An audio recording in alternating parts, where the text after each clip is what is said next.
mengancam terancam terjadinya Perang Dunia Ketiga. Pertikaian istilahnya itu, karena kita merasakan sendiri nih, kita sudah merasakan dijajah bahwa Indonesia tuh memiliki peranan dalam dunia internasional maupun nasional.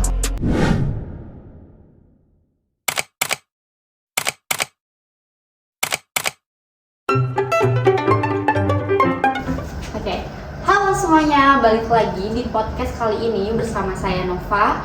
Dan saya kali ini kedatangan 3 rekan-rekan saya yang akan menemani podcast kalian hari ini. Silakan memperkenalkan diri. Halo, saya Putri Firanda. Halo, saya Ikan Barwati. Halo, saya Dudin Nugra. Oke, jadi rekan-rekan saya ini tentunya dari pendidikan sejarah ya. Dan kali ini kita bakal bincang-bincang santai mengenai sejarah dan peran Indonesia dalam organisasi perdamaian di internasional. Kita tahu sendiri bahwa Indonesia ini tuh dari dulu, sejak dulu dikenal sebagai orangnya tuh ramah-ramah gitu katanya ya. Sampai kita sendiri itu tidak ingin terjadi pertikaian istilahnya itu, karena kita merasakan sendiri nih, kita sudah merasakan dijajah oleh bangsa asing, oleh Belanda, oleh Jepang, Portugis, Spanyol. Jadi kita kayak capek gitu untuk permasalahan-permasalahan yang terjadi atau pertikaian-pertikaian yang terjadi. Akhirnya kita sendiri sangat menjunjung tinggi perdamaian itu sejak dulu ya. Mungkin dari saya ya. Nah, Indonesia ini tuh kayaknya sangat benci konflik ya, negara yang benci konflik. Nah, pasti semuanya tuh tahu gerakan non-blok dong. Nah, gerakan non-blok ini adalah gerakan yang dilakukan oleh negara-negara untuk melaksanakan perdamaian dunia itu sendiri. Nah, gerakan non-blok ini ternyata udah dicetuskan di KAA, Ya, Konferensi Asia Afrika. Ya, sejak Perang Dunia Kedua berakhir berarti. Iya. Nah, di Konferensi Asia Afrika ini kan dilaksanakan di Indonesia ya. Ya, Nah, mereka udah mencetuskan gerakan non-blok ini karena melihat situasi dunia yang mengancam terancam terjadinya Perang Dunia Ketiga. ya. Nah, di situ kita bisa lihat tuh peran Indonesia. Nah, setelah terbentuknya gerakan non-blok ini, Indonesia menjadi tuan rumah pada KTT GNB ke-10. Nah, pada saat itu tuh Indonesia masih dipimpin oleh Presiden Soeharto. Nah, Presiden Soeharto pada saat itu ditunjuk sebagai Sekretaris Jenderal untuk pelaksanaan KTT GNB yang ke-10. Nah, hasil-hasilnya pada saat itu adalah meningkatkan kerjasama negara-negara selatan, yang dimana negara-negara selatan di zaman itu disebut sebagai wilayah negara-negara berkembang. Nah, mereka itu ingin meningkatkan perekonomiannya agar negara-negara berkembang tersebut bisa setara dengan negara-negara maju. Ya, jadi bentuk GNB tersebut juga bentuk dari politik Indonesia yang bebas aktif ya. Iya, benar. Karena pasca Perang Dunia Kedua kan muncul tuh istilah Perang Dingin, di mana dunia itu terbagi ke dalam 2 blok ya kan, blok timur dan blok barat. Blok barat dengan ideologi liberalis kapitalis dan blok timur itu sosialis komunis. Jadi Indonesia padahal pada saat itu kan negara yang baru merdeka ya. Harusnya sih untuk menjaga keamanannya Indonesia harusnya bergabung ke blok barat ataupun blok timur, tapi Indonesia sendiri punya langkah sendiri ya, yaitu dengan gerakan non-blok. Artinya Indonesia pada saat itu tidak menginginkan adanya pertikaian dan sangat ingin dunia ini damai gitu. Coba gimana dari Ika sendiri? Ya, masalah perdamaian sebenarnya sudah termaktub ya dalam pembukaan Undang-Undang Dasar 1945 yang mana penjajahan di atas dunia itu harus dihapuskan dan hak asasi manusia, dan itulah menjadi fondasi awal Indonesia melakukan atau menjadi anggota gerakan non-blok ini, bahkan memprakarsai anggota gerakan non-blok ini gitu. Karena apa? Karena penjajahan di atas dunia, kemudian adanya hak asasi manusia yang termaktub dalam pembukaan Undang-Undang 45 ini ya harus diselenggarakan gitu, harus bukti nyata gitu. Dan ini sebagai bukti nyata bahwa Indonesia tuh memiliki peranan dalam dunia internasional maupun nasional gitu. Itu kan di masa lalu, di sejarah dari awalnya ya kan Indonesia menjunjung tinggi perdamaian. Kalau tren-tren, bukan tren sih, apa ya, berita-berita yang lagi happening saat ini nih, coba Bang Gede ada nggak? Oke. Untuk berita apa namanya yang terkini ya Indonesia itu sejak Presiden Joko Widodo itu tepatnya pada 2018 ya, Indonesia itu menjadi salah satu negara yang kepala negaranya itu mendatangi ke negara konflik secara langsung. Itu bayangkan, itu betapa suasana tegang di Afghanistan itu antara kelompok pemberontak dengan pemerintah itu berseteru. Presiden Jokowi itu datang, sedangkan presiden-presiden yang lain itu justru sangat memperhitungkan protokol keamanannya.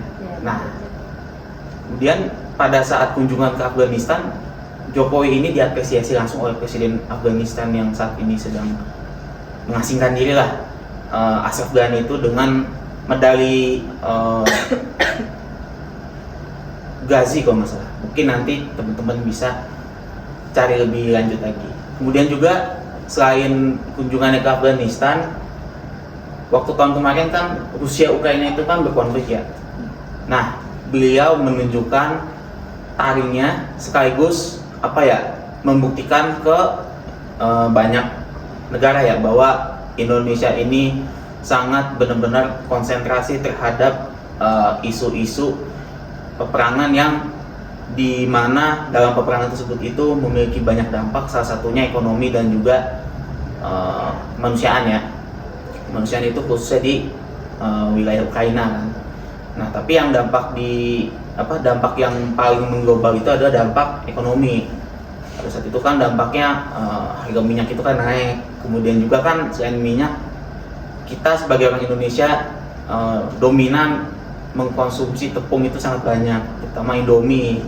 Itu Indomie kan harganya dari harga berapa gitu saya lupa, itu sampai naik sampai 500 sekian. Nah, itu kan dampaknya juga lumayan lumayan berbahaya lah kalau misalkan tidak dicegah oleh Presiden Jokowi gitu. Nah, kemudian juga untuk isu yang paling terkini adalah Indonesia itu kalau tidak salah dipilih untuk memimpin sidang gitu PBB yang dimana Indonesia ini bersikeras gitu terhadap kekerasan yang dilakukan Israel dan juga Palestina. Seperti itu.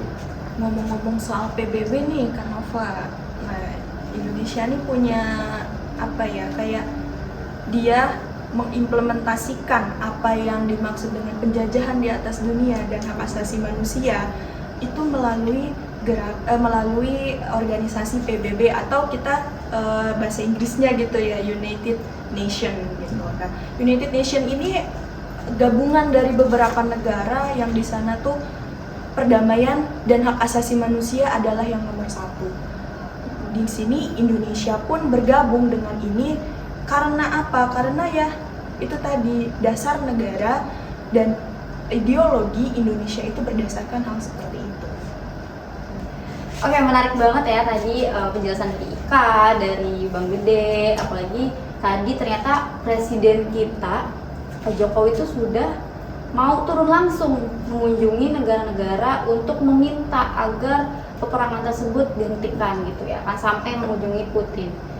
Sepeduli itu Indonesia terhadap perdamaian dunia.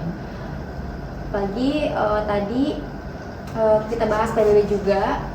Tapi ya kalau misalnya kita lihat kan sebenarnya PBB juga sudah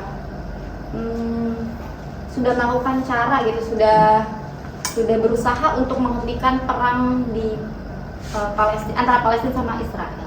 Tapi nyatanya sampai sekarang dari berita terbaru pun ternyata Israel tetap membombardir Palestina gitu kan. Jadi sebenarnya peran PBB di sini tuh menurut saya sendiri tuh belum tegas, ya nggak sih? Iya benar. Ya contohnya yang terbaru lah ya, yang mana negara-negara dalam PBB ini menyerukan resolusi untuk gencatan senjata di Gaza, yang mana yang berarti negara-negara lain ini boleh ikut campur kalau Israel masih membombardir Gaza. Nah tapi setelah resolusi ini keluar, resolusi ini disetujui, malah Israel ini kayak nggak takut ya, nggak ada takutnya sama sekali sama negara-negara di dunia ini. Nah ada apa sebenarnya? Betul. Ya? Jadi kayak wah PBB kok nggak tegas dan benar-benar nggak ngasih hukuman sama Israel gitu. Jadi kayak ada udang di balik bakwan ya. Gitu. Jadi kita kayak bertanya-tanya sebenarnya ada hubungan apa nih PBB sama Israel gitu. Coba mungkin teman-teman yang lagi nonton bisa ikut diskusi di kolom komentar kita. Jadi biar nanti kita bisa lihat dan kita bisa saling balas dan saling diskusi lah di komen gitu. Mungkin itu ya. Jadi menurut kalian nih, pertanyaannya ya, menurut kalian peran PBB itu sudah maksimalkah atau enggak? Meskipun peran Indonesia sudah melakukan hal-hal untuk perdamaian dunia lah, tapi kalau misalnya cuma Indonesia doang tanpa adanya bantuan atau dukungan dari kerjasama dari negara-negara lainnya, belum tentu bisa selesai juga gitu konflik yang ada di Palestina dan Israel gitu. Jadi jangan lupa kalian diskusi di kolom komentar. Mungkin itu kakak-kakak dan abang-abang obrolan atau bincang-bincang santai kita tentang perdamaian dunia atau peran Indonesia dalam perdamaian dunia. Berarti Indonesia sudah melakukan hal semaksimal mungkin ya, sudah melakukan semaksimal mungkin untuk perdamaian dunia. Jadi mungkin itu saja podcast kita sampai sini. Kalau misalnya rame kita lanjut part 2 gitu. Dari saya kurang lebihnya mohon maaf. Terima kasih Kak Putri Firanda, Kak Ika, Kak Gede, jadi bisa ngobrol-ngobrol bareng sama kalian yang ternyata sangat update gitu ya tentang perdamaian dunia. Oke, mungkin itu aja, atau mungkin pertemuan kita di video ini sampai sini. Kurang lebihnya mohon maaf, dan semoga kita bisa ketemu lagi di podcast berikutnya. Sampai jumpa.